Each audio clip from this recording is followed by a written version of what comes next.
physio, yeah, probably. Just Old? You old getting old? man-itis. Oh, I just like crack my neck every time. There we go. Get that on mic. Oh yeah, I heard that one. We'll keep that one in. Let's go, baby. Welcome back to the NFT Project Podcast. You're here with Project DJ and Boy King Koi.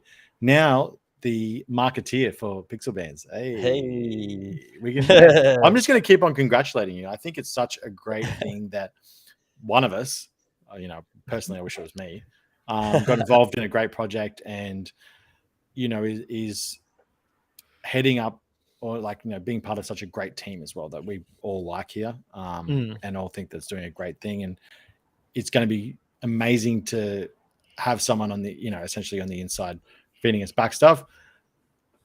You guys don't know enough about that anyway. Out there that's listening, we're here to talk about collaboration in Web3.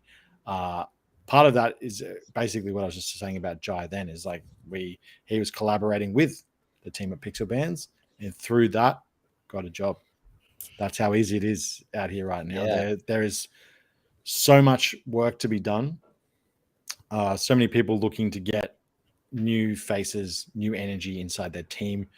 It as far as music goes, artists goes, the more collaborating that you do, the better your project will do.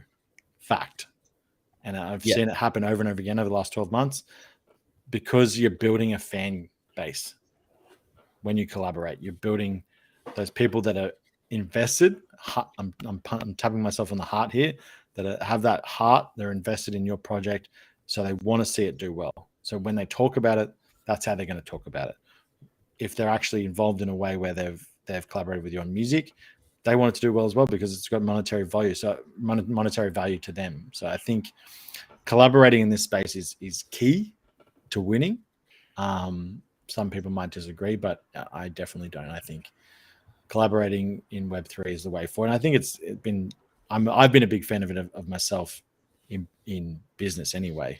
Like both businesses I run in real life, I'm partnered with people because I know I've got weaknesses. So I partner with people that don't have.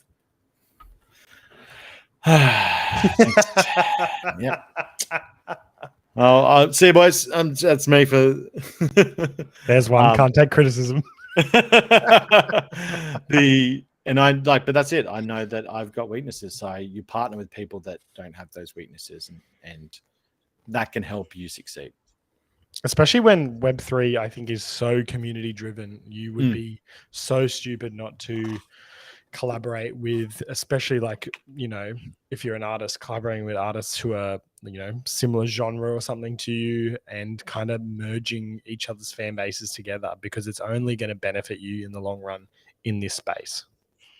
I think the other thing is because, like what we keep talking about, the space is so small. So we're all trying to grow the space. So if you're part of the music NFT community, it's not a huge community yet. So, we all need to work together and collaborate together to grow that space so that, we get that attention of the mainstream. We get new eyes on all the projects so that we can all sort of, grow and flourish together. Like if you think about a really niche genre in your city, you don't have huge competition between all of those people because, you're not in every nightclub, you're not in every venue because your genre is so small. So those sort of groups of people have to actually collaborate and work together to put on an event to have, that in the space. So, that's just an example of sort of how it works in the music industry.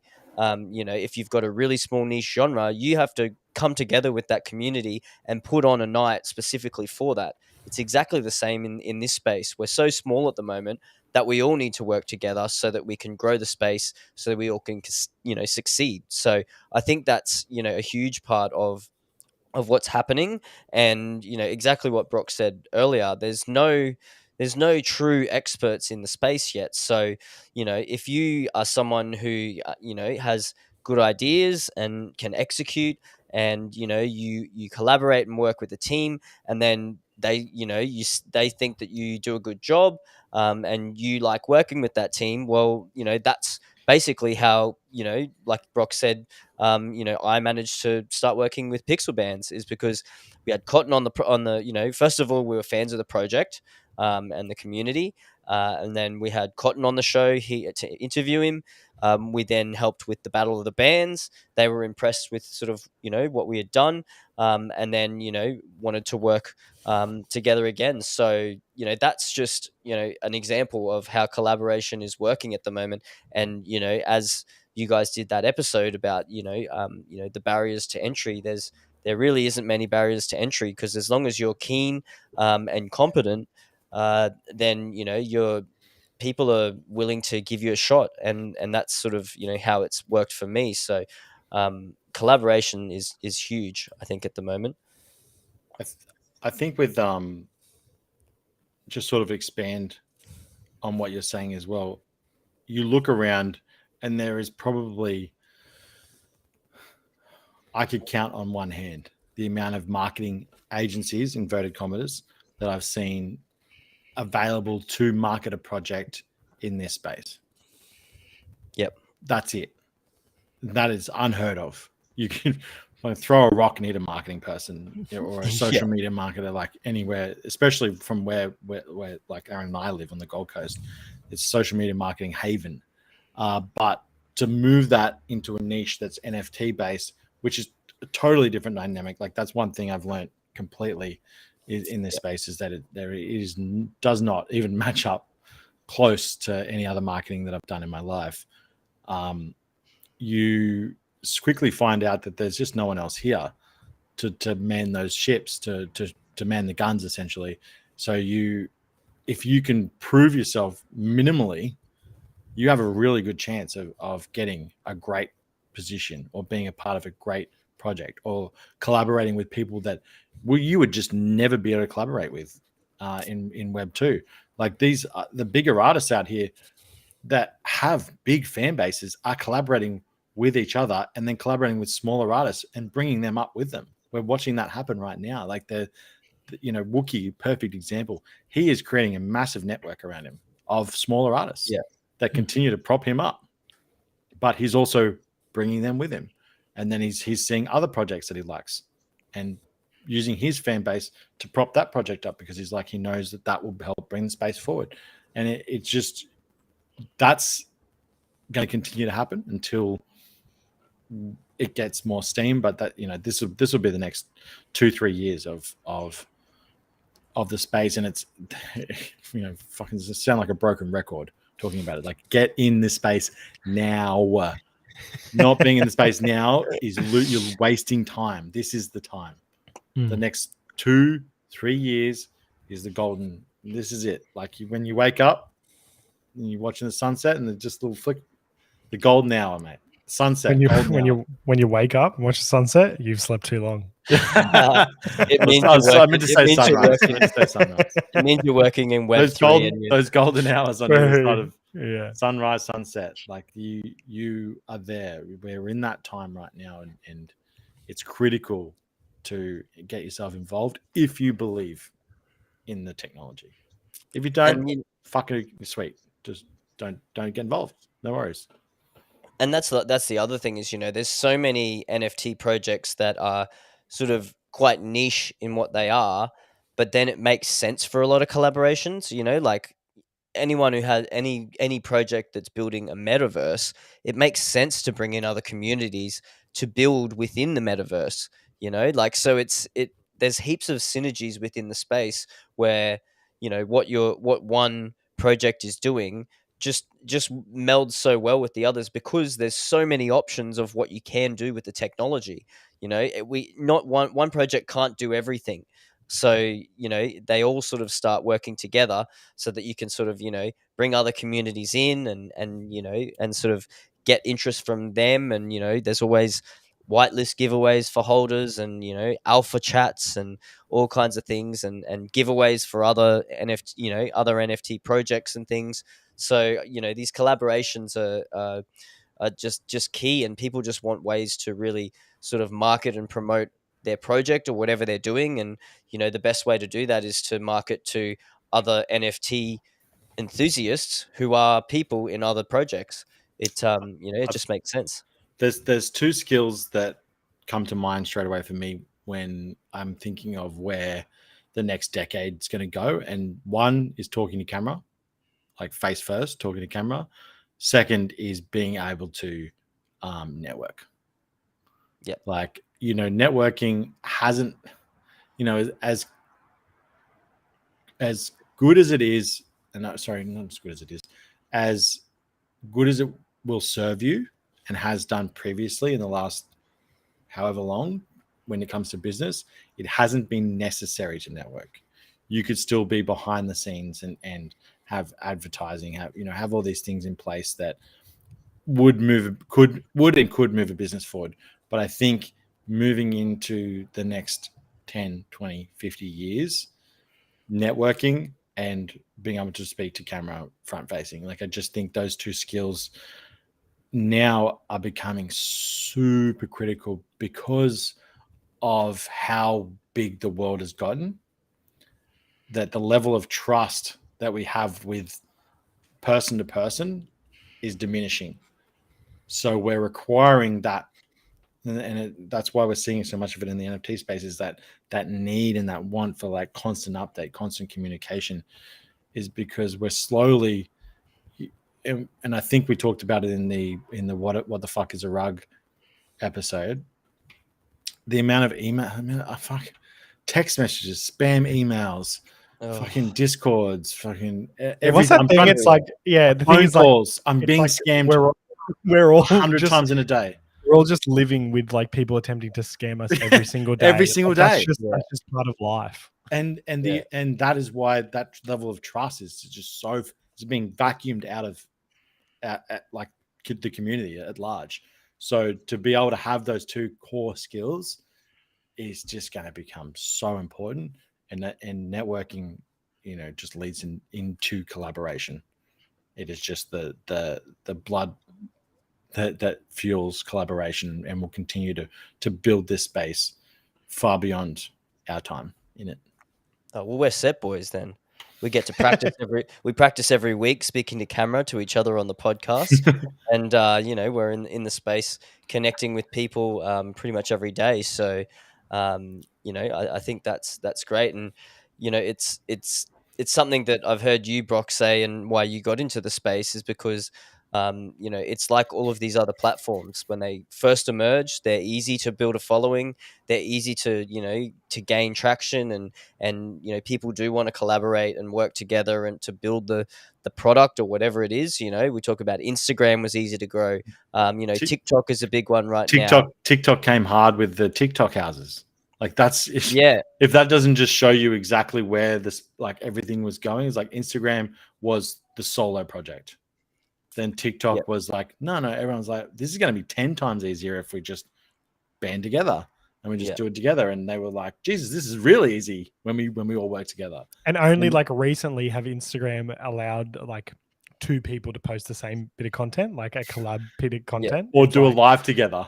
Yeah. It's like, God. And that's where it's going. Now, Web3 is just like that on drugs. Because it's it's collaboration, but then it's also collaborating with your holders, which is your community, the people who actually own your products. Whereas like in the past, I know that the big brands have tried to sort of do this before, where they collaborate with their their consumers or their customers through competitions or whatever it is. But I think in Web3 or NFTs, it's even bigger than that, because you're really collaborating with every single person who owns your product, and you're doing it in a way, we talk about Twitter raids and all these things where your community will go and together they'll all collectively post on someone else's post to try and basically get attention towards your project.